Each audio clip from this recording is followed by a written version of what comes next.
Hi everyone. So this is your final essay explanation, and in this unit you guys looked at transcendentalism. So you looked at a number of different genres related to the concepts of transcendentalism. So you are going to have a choice in this one. So you're going to choose one or more of the overarching themes of transcendentalism discussed in the unit and analyze how the chosen concept relates to one work or author read in this unit. So you'll discuss both the movement and the author and the work in detail, noting how the author fits into the historical scope of transcendentalism. This is largely the same as some of your previous essays where you're looking at a thematic concept related to transcendentalism and how a particular work exhibits those ideals. This is a little bit different in the sense that you guys actually have a couple of choices of how the essay can be formatted. So you guys can write either a 3 to 4 page essay, as usual, with the bibliography.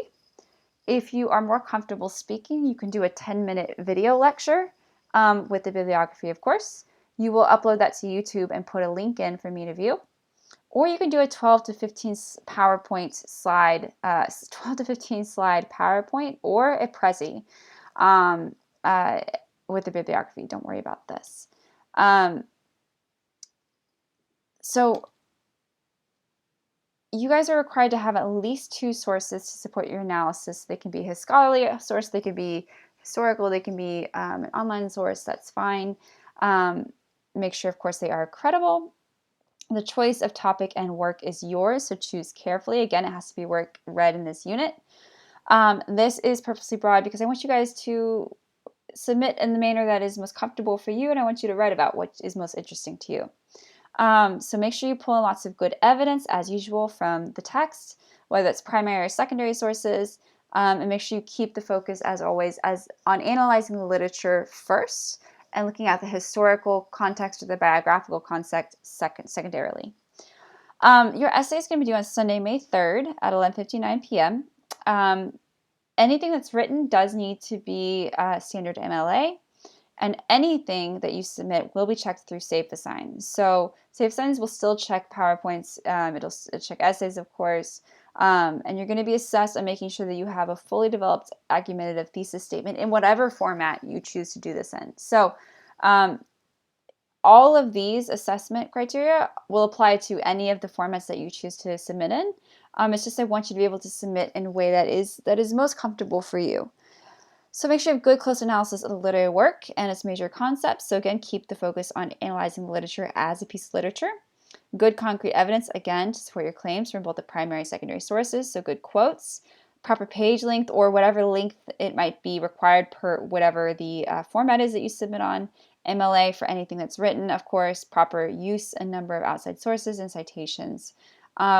You do need to cite, even if you are doing a video lecture, you'll need to clearly state the source, the quote, and the page number.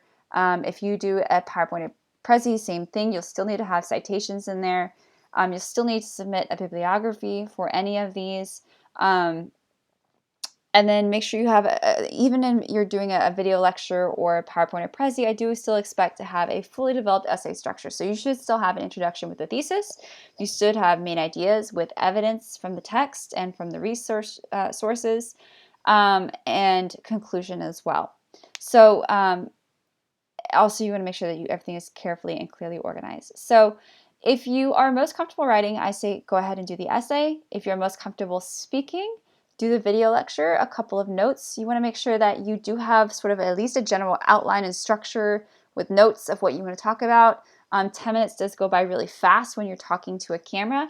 So you want it to be carefully coalesced and prepared. You do need to make sure that you put a YouTube link in the text box for me to view. You do need to test it once you submit it. And you need to make sure that it is public. If it's not set to public and I have nothing to grade, the turnaround time, because grades are due, is very, very short that next week. And I will not have time to reach out to you to try and get the essay.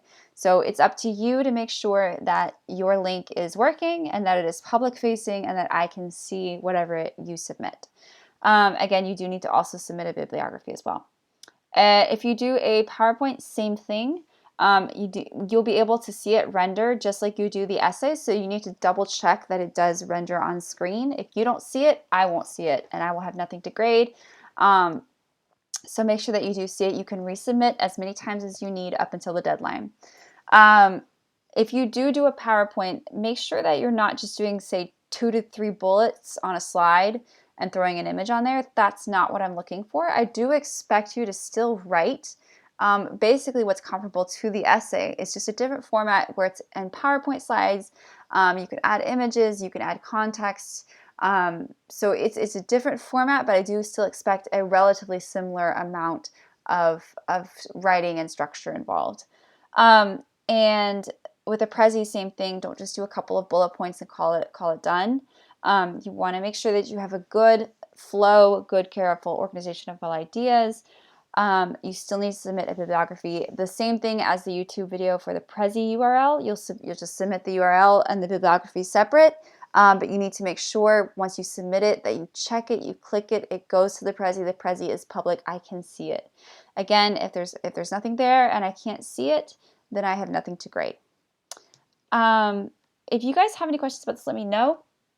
Otherwise, I want you guys, like I said, to choose what is most comfortable for you. If you enjoy speaking, you enjoy giving lectures, that sort of thing, do the video.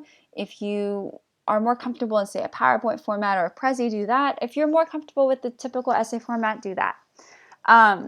If you guys have questions, let me know. But otherwise, you hopefully have a lot of leeway here to do something that you really enjoy and that you can be really proud of at the end of the course.